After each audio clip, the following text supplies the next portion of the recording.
ازيكم يا جماعة عاملين ايه؟ واهلا بيكم في فيديو جديد.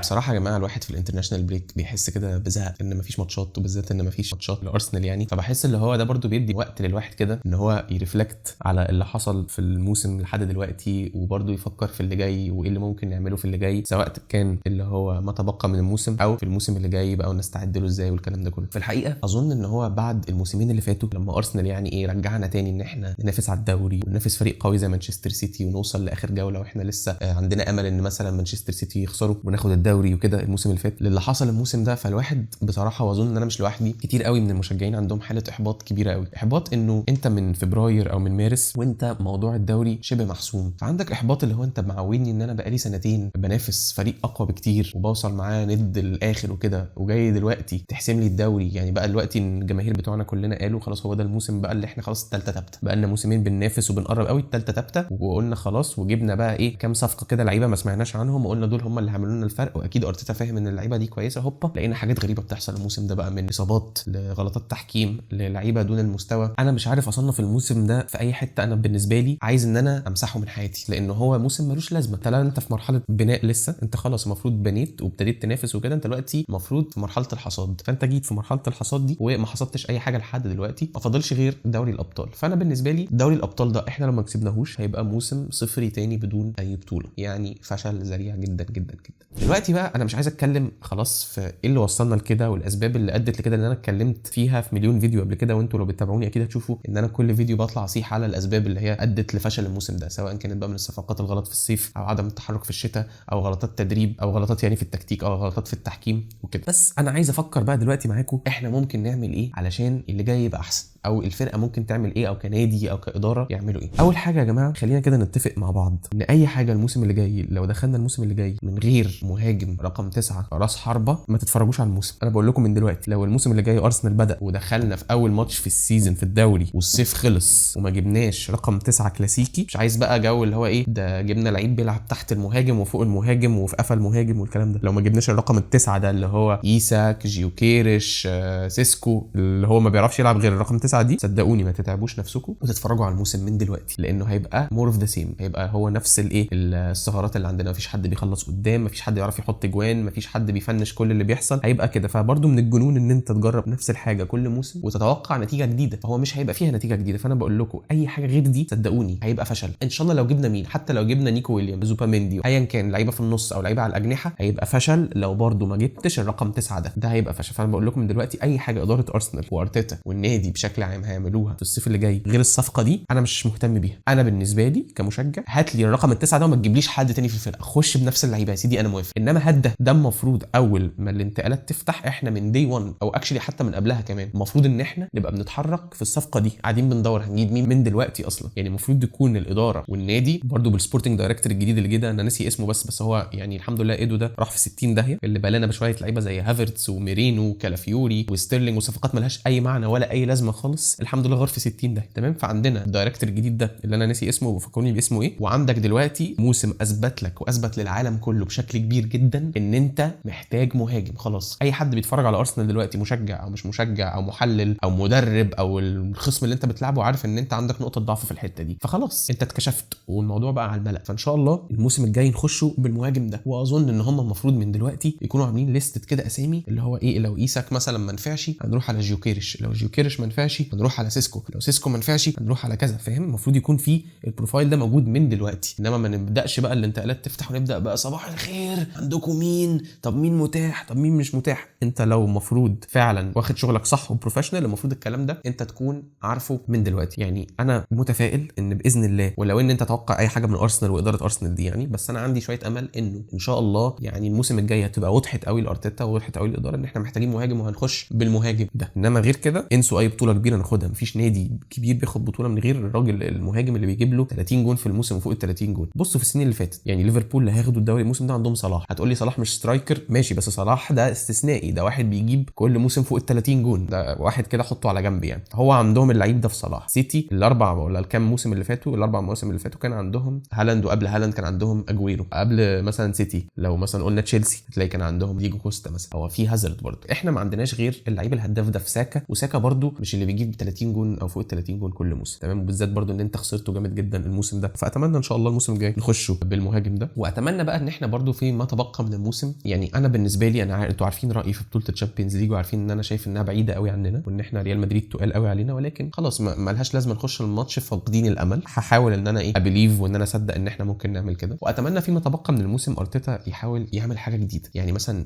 لويس كيلي، احنا شفنا لويس كيلي ماتش امبارح مع البانيا اللي هو الديبيو بتاعه مع منتخب انجلترا قدام البانيا، اول ماتش يلعبه في الفريق الاول للمنتخب وجاب جون. لويس كيلي ده يا جماعه موهبه جوهريه، هو وايثن نوانيري اتنين من اكاديميه ارسنال كده طلعوا لك واكتشفتهم انت في نص الموسم عشان الاصابات اللي جات لك. الاثنين بصراحه في حته ثانيه ولسه صغيرين جدا 17 و18، يعني نوانيري لسه تمام 18 سنه. دول لعيبه بجد بجد ربنا يحميهم من الاصابات ويحميهم من الضغط اللي عليهم من الصحافه والكلام ده كله، بس ان شاء الله دول هم مستقبل النادي بتاعك. ولويس كيلي ده لعيب كويس جدا، قوي جدا تكتيكيا عادي، بيعرف يتحكم في الكره في المساحات الضيقه، بيعرف يطلع بالكره من تحت ضغط قوي، الكره ما تتقطعش منه بسهوله، بيعرف يحجز كويس قوي، بيعرف يستخدم جسمه كويس جدا. انا شايفه خساره في بوزيشن الليفت باك. لويس كيلي ده المفروض تستغله في نص الملعب رقم 8، ده لعيب عامل زي موسى ديمبلي على قديمه في توتنهام، فاهم؟ فاكرين موسى ديمبلي ده؟ اقرب حاجه شفناها لموسى ديمبلي من ساعه ما موسى ديمبلي مشي. ده يلعب رقم 8 هيحل لك الحته دي جدا، لانه لعيب اولا كورته حلوه، جريء، كويس جدا في الالتحامات، ايجابي، لعبه ايجابي كله لقدام، بيعرف يلعب اللعبه اللي هو لقدام اللي هي ما بين الخطوط اللي زينشينكو كان بيعملها لك كويس جدا. فانا نفسي اشوفه في الحته دي. وناس كتير قوي بتقعد تقول احنا ليه فقدنا الهجوم قوي اللي كان عندنا في موسم 23 24 او موسم 22 23، لان انت لو ركزت هتلاقي ان زينشينكو كان بيعمل لك الحته دي كويس جدا. زينشينكو كان دايما بيسقط لك في نص الملعب وبيبقى هو دايما اللعيب اللي بيدور على الباصه اللي هي بين الخطوط لقدام. يعني رايس هتلاقوه ساعات بيخاف شويه يعمل كده، دايما بيباصي للجنب، بيباصي لورا، ما عندوش الحته الايجابيه دي. نفس الكلام توماس بارتي. زينشينكو كان هو اللي بيخش مع بارتي وجاكا كده يسقط لنص الملعب ويستلم الكره ويدور انا هلعبها لمين قدام، على الخطوط او لقدام على الجناب او لقدام في النص. للاسف احنا اضطرينا ان احنا ما نلعبش زينشينكو تاني عشان النقط الضعف اللي عنده الدفاعيه اللي هي بصراحه كبيره جدا، ففقدنا الحته دي جدا لما زينشينكو ما بقاش يلعب اساسي. فانا حاسس ان لويس كيلي ان شاء الله لو لعب لنا في الحته دي هيأدي الموضوع ده بشكل كويس جدا واحسن من زينشينكو 100 مره كمان. فانا كنت اتمنى طبعا ان كالافيوري يبقى هو باك الشمال وسكيلي هو رقم 8 في النص، ولكن كالافيوري تاني اللاعب الزجاجي اللي مصنوع من ازاز بيتصاب تاني في الانترناشونال بريك من غير ما حد يجي جنبه. نفس الاصابه اللي اتصابها برده مع ارسنال في الموسم ده، قاعد بيجري كده بظهره وفجاه كده يقوم عامل بريك دانس فاشخ ركبته، يتصاب بطريقه غريبه جدا من غير ما حد يجي جنبك. طب انت يا ابني بتعمل كده ليه؟ ده تحسوه ان هو بالقصد عايز يتصاب. انا مش محدش لا التحام ولا بيسبرنت ولا حاجه، بيرجع كده لورا وفجاه يقوم متزحلق كده عامل حركه كده سبليت غريب جدا بدون اي داعي وبدون اي سبب، يقوم متصف ركبته. فكده كالافيوري الاصابه الرقم مش عارف كام الموسم ده، في اول موسم لعيب انت جايبه في اول موسم ليه معاك اتصاب 3 4 مرات لحد دلوقتي. ده ايه المصيبه دي؟ عشان كده يا جماعه بقول دايما لازم اي لعيب من اي نادي يجيب اي لعيب، لازم جزء من الكرايتيريا اللي انت بتقيم اللعيب ده عليها مش بس اداؤه، مش بس البطولات اللي عملها، مش بس سنه، لازم تبص على هيستوري الاصابات بتاعته وبورتفوليو الاصابات بتاعته، علشان انا اللعيب ده لما يجي لي هيتصاب ابروجكت او ابريدكت هو هيتصاب لي قد ايه وهيبقى افيلبل قد ايه. زي كالافيوري ده بالظبط، لعيب انت جبته مش عارف تستغله خالص عشان دايما مش افيلبل، وافيلابيلتي از ذا بيست ابيليتي زي ما بيقولوا، ان انت دايما الاتاحه انك تبقى متاح على طول دي بيرك كويسه جدا. زي اللعيبه اللي ما بتتصابش كتير ما شاء الله، يعني زي مثلا ديكلان رايس، زي مثلا جابرييل وصليبه، زي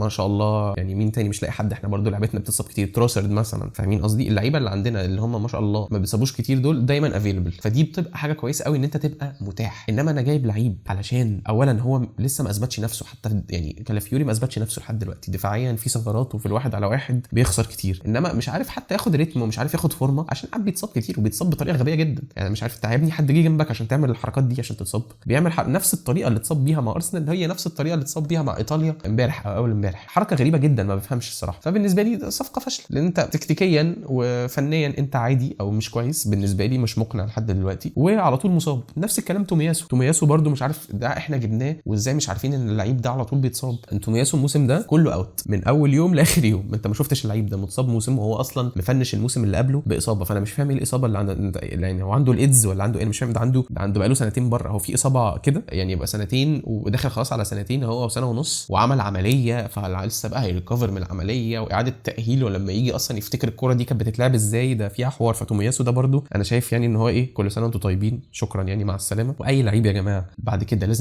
لازم لازم يتبص على هيستوري اصابات. عشان كده انا كنت هتجنن لما كان في ناس بتقول لك ارسنال مهتمين بجوتا. جوتا ايه يا جدعان؟ ده جوتا ده جماهير ليفربول مخنوقين منه عشان اصاباته. انت اصلا نادي ما شاء الله عليك اللي بيخشك بيتصاب، انت في نحس يعني معمول في النادي، في حاجه فقر معمول، فانت اصلا راح تجيب لعيب على طول مصاب عشان يخش عندك يموت بقى خالص، هيتوفى في النادي يعني، تدفنه بقى في مكان التدريبات. فلا انا مش عارف ازاي برضو الصراحه الموضوع ده معصبني جدا. معلش يعني انت كنت شايف ان الميكس حلو قوي، ان كالافيوري يبقى الباك ليفت وسكيلي هو اللي في نص الملعب 8، دي كانت هتبقى ميكس كويس. ولكن لحد ما كالافيوري على الاقل كده انا اطمنت ان كالافيوري مش هيلعب ماتشات مدريد، لان انا كنت خايف قوي ان ارتيتا يتجنن ويلعب كالافيوري باك شمال على رودريجو اللي هو كان هياخد كالافيوري رايح راجع شوارع يعني ايه ويعلمه الكوره من اول وجديد. فالحمد لله اتليست احنا ضمننا ان لويس كالي هو اللي هيبدا قدام رودريجو، فاحسن دفاعيا من كالافيوري. المهم يا جماعه دي كده يعني سو فار ده بالنسبه للارسنال يعني، والحاجات اللي كنت افكر فيها معاكم انه خلينا نشوف الموسم ده مع ريال مدريد ممكن نعمل ايه. بلاش نفقد الامل، لازم نروح اسبانيا ماتش الاياب واحنا كسبانين. انا مش شايف لها حل تاني الصراحه. لو انت رحت وانت خسران كل سنه وانت طيب مش هتكسب هناك، ولو رحت وانت متعادل ستيل صعب، انت لازم تكسب هنا. حتى لو كسبت هنا 1-0 او حاجه لسه برضو الموضوع صعب قوي قوي قوي. فهنحتاج ان احنا نسترجل اللعيبه تبقى فورمه. اوديجارد او يعني اوديجارد يا رب يا رب يعني يحصل حاجه كده ونلاقي اوديجارد رجع لموسم 23 24 او 22 23. انا عايزك ترجع بس يا اوديجارد لمستواك الحقيقي في الماتشين دول، وكمل بقيه الموسم زي الزفت، ما عنديش مانع، زي ما انت باديو زي الزفت من اول الموسم، بس ارجع الماتشين دول بفورمتك يا اخي بقى. نفسي وناس كتير بتقول ساكا هيرجع وكده، ماشي ساكا ارتيتا قال انه هيكون جاهز بعد البريك وكده، انما انا ما اظنش ان ساكا اول ماتش يرجع عليه يبقى ماتش ريال مدريد. ما تتوقعوش برضو ان هو اولا ارتيتا هيبدا بيه قدام ريال مدريد حتى لو هو جاهز، علشان ماتش تقيل قوي قوي قوي، ولسه اول ماتش انت هترجعه بعد اصابه شهور. فاظن ان احنا هنبقى بنظلم ساكا قوي لو بدانا بيه الماتش ده كده على طول. الواد يعني هيتخض ولسه مش واخد رتم ماتشات وانت بتلعبه في ماتش اهم ماتش تقريبا في حياته. تمام. الحاجه الثانيه انا برضو يا جماعه مش عايز استعجل ساكا قوي عشان ما ينتكسش باصابه جديده. يعني انا بالنسبه لي لو مش هيلعب ماتشات مدريد دي بس هضمن ان هو مش هينتكس في الاصابه، احسن ما انا استعجله والعبه ماتش مدريد سواء اللي كان في الاميريتس او كان في برنابيو ويبقى مش جاهز ويتصاب تاني. دي بقى ساعتها هنقول كل سنه وانتم طيبين مع السلامه ساكا، بعد الشر يعني، بعد الشر. فيا ريت بس نبرايورتايز سلامه ساكا اولا. انت كده مدريد فرصتك قدامهم ضئيله، فما تبقاش خسرت البطوله الشامبيونز ليج وخسرت كمان لاعب اللي هو اهم لاعب في فرقتك. فيا رب بس ما نستعجلوش، نديله دقائق محدوده. لو هو مش جاهز يلعب ماتش الاميريتس ده بلاش، وجاهز هيبقى جاهز على البرنابيو احسن، مش مشكله نلعبه في البرنابيو بس ما نلعبوش هنا. انما ايه ما تتوقعوش برضو ان هو حتى لو تم البدء بيه ان هو مستواه هيبقى عالي وهيبقى ساكا اللي على طول بيقطع ويجيبه كده. لسه ساكا محتاج وقت، ونديله كل الوقت اللي هو عايزه علشان يرجع فورمته وياخد تاني رتم ماتشات، وان شاء الله يبقى جاهز اكتر على الموسم الجاي. اتمنى ان اللعيبه المهمه اللي عندنا في الفرقه تسترجل وتبقى في فورمتها. كلامي موجه لاوديجارد، كلامي موجه لتروسرد، كلامي موجه لنوانيري ان شاء الله. يعني عندي امل كبير قوي قوي في نوانيري. يا رب بس الكابتن اللي واقف على الخط المدرب بتاعنا ده يبدا بيه، ما يبداش بمارتينيلي، عشان كفايه بقى. انت مش هينفع قدام ريال مدريد دول تلعب بجناح ما بيعرفش غير ان هو يبص في الارض، ما يعرفش يبص قدامه وهو بيجري ويقتب ويجري ويقعد بقى يخبط وبتعمل. كفايه العب بواحد بيعرف يلعب كوره، ابوس ايدك. فان شاء الله رايس لو فايق، نوانيري لو فايق، تروسرد لو في مستواه، الكلام ده كله يعني يا عالم دفاعنا لو صاحي خلينا نشوف. وعلى الجانب الاخر منتخب مصر بيفوز على اثيوبيا 2-0، علشان ان شاء الله يوم الثلاثاء الجاي بنسبه كبيره قوي لو فزنا على سيراليون هنبقى بنسبه كبيره قوي ضمننا التاهل لكاس العالم 2026. كده بصراحه انت كاس العالم لما هم خلوه 48 فريق بدل 32 فقد شويه من بريقه في رايي. يعني ان انت التاهل ليه وشعور ان انت اتاهلت لكاس العالم ده كان ليه لذه كده معينه وليه طعم، علشان كان في 5 فرق بس من افريقيا اللي بيروحوا والفرق 32 بس، ففرصتك قليله، فكنت بتحس بيها قوي لما بتوصل. انما دلوقتي هم بياخدوا خلاص 10 فرق من افريقيا، انت تبقى مهزله لو ما طلعتش من 10 يعني. فبرضه لذه التاهل لكاس العالم دي للاسف مش هتبقى زي زمان خالص، عشان طبعا الاتجاه في الكوره دلوقتي ماشي في ان هو ايه، اشفط فلوس من اي حاجه، اعمل فورمه جديده للتشامبيونز ليج، زود عدد الفرق عشان تعمل ماتشات اكتر عشان تشفط فلوس اكتر. كاس العالم زود الفرق علشان يبقى في ماتشات اكتر علشان تشفط فلوس اكتر. فكل حاجه بقت ماشيه في اتجاه ازاي اسحب فلوس اكتر من الكوره. ولكن ما كناش بنعرف نتاهل لما كان هم بياخدوا 5 فرق بس غير مرتين في 30 سنه او حاجه كده. فاللي هو اتليست دلوقتي هنضمن ان احنا نلعب في كاس العالم ده ان شاء الله على طول. وفعني كسبنا، لعبنا اثيوبيا في المغرب ماتش يعني انت بتلعب فرقه تعبانه برضو يعني، المهم الفوز، مفيش حاجه تاني مهمه بالنسبه لي غير كده. محمد صلاح جون واسيست في نفس الماتش زي ما هو متعود يعمل مع ليفربول. عمل مع منتخب مصر، جول لصلاح وجول لزيزو. وان شاء الله الثلاث الجاي ماتش قدام سيراليون في القاهره، ولو كسبناه يعني اظن انها بشكل كبير قوي قوي هتبقى حسمت الصعود لكاس العالم باذن الله، وممكن تكون حسمته بنسبه 100% على حسب نتيجه الماتشات الثانيه، ولكن يا مسهل ان شاء الله. اداء انا لحد دلوقتي حسام حسن انت ما تقدرش تحكم عليه غير ان هو كويس، هو كل الماتشات اللي لعبها تقريبا كسبها، فهو انت ماشي بشكل كويس، انت تحكم عليه بالنتائج. الاداء مش وحش بس ستيل انت لم يتم اختبارك برده من منتخب قوي، انت بتلعب اثيوبيا، غينيا بتاع اثيوبيا برده على الله حكايتهم جدا، وده اللي احنا شفناه امبارح. ولكن ان شاء الله الحكم على حسام حسن هيبدا من اخر السنه في بطوله الامم اللي هي هتبقى في المغرب دي ان شاء الله، ساعتها بقى هنحكم عليه لما نلعب الفرق الثقيله زي المغرب بقى، كاميرون، كوت ديفوار، السنغال، الكلام ده. ولكن مبروك فوز منتخب مصر، وان شاء الله نكسب كمان يوم الثلاث ونضمن التاهل يا رب يا رب يا رب لكاس العالم. ومحمد صلاح اللي احنا بقى برده لسه مش عارفين راسه من رجليه هيعمل ايه، هيكمل مع ليفربول، هيجددوا له مش هيجددوا له، ايا كان هتبقى خساره كبيره قوي، ليفربول هيبقوا هم اللي خسرانين لو ما جددوش للاعب زي ده. واتمنى اظن بقى ان هو مش عارف يعني الكلام بقى، هل هو هيختم بقى كاريره في السعوديه ويروح الهلال السعودي ولا هيكمل في اوروبا؟ هي شكلها كده الاقرب ان هو لو ما كملش في ليفربول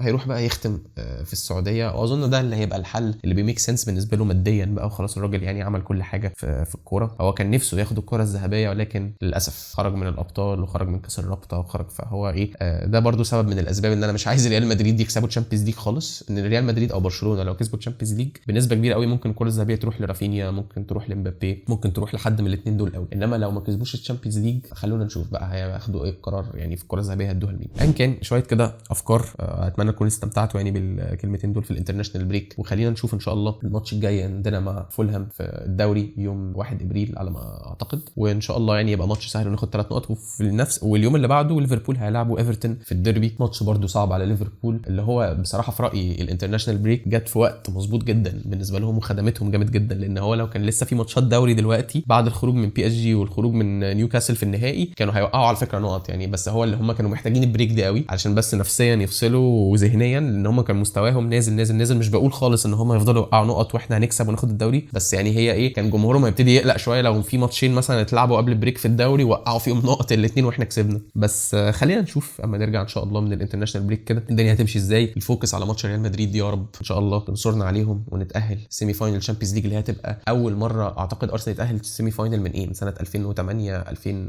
اعتقد، لا مش 2008 اعتقد اخر مره تاهلنا تشامبيونز ليج سيمي فاينل. الفاكر بقى يقول لي، اعتقد كانت قدام مانشستر يونايتد لما خرجنا في السيمي فاينل لو انا فاكر صح، اعتقد ده كان سنه 2009 على ما اتذكر. قولوا لي برده في الكومنتس لان انا مش فاكر قوي. المهم اتمنى تكونوا استمتعتم، ما تنسوش تلايك وسبسكرايب وفولو على تيك توك @arsenalawi، وفولو على اكس @arsenalawi، واشوفكم الفيديو اللي جاي.